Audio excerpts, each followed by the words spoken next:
Un succès dû à un homme.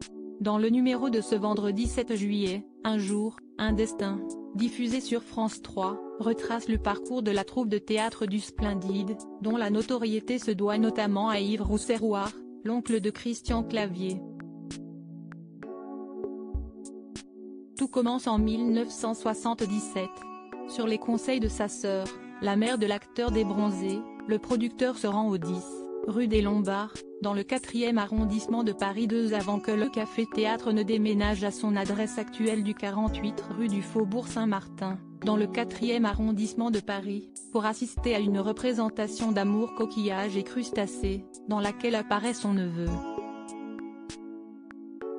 Sur la scène, celui qui est à l'origine de l'adaptation du roman érotique d'Arsène nommé Emmanuel, sorti en 1974, voit alors Marianne Chazelle, Michel Blanc, Gérard Jugnot, Thierry Lhermitte, Jacques Delaporte, Dominique Lavanant, Josiane Balasco, Bruno Moineau et Yvon Brexel, aux côtés de Christian Clavier. Immédiatement, l'homme d'affaires détecte un talent indéniable chez ces jeunes comédiens.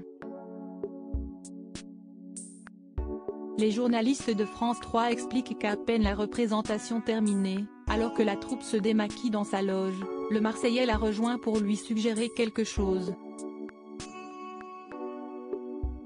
Rendez-vous demain, on fait le film, lance-t-il alors aux comédiens.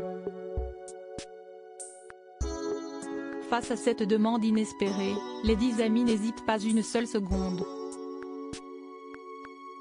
Interviewé par les équipes de l'émission, Gérard Jugnot s'est souvenu de cette proposition: on voulait tous faire du cinéma. La génération de Jean Rochefort voulait faire du théâtre, c'était des acteurs de théâtre.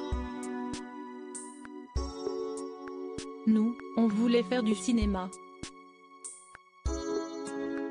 La naissance des Bronzés rapidement, le projet se met en branle, mais un réalisateur doit encore être trouvé pour travailler avec cette équipe de cinéma novice.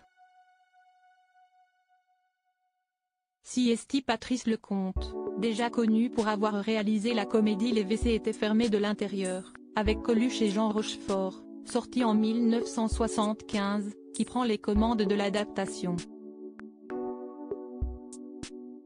L'année suivante, le film sort en salle et enregistre 2,2 millions d'entrées sous un nom désormais mythique, Les Bronzés.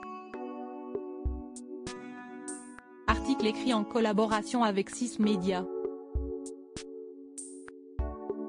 Crédit photo, Zooma Presse.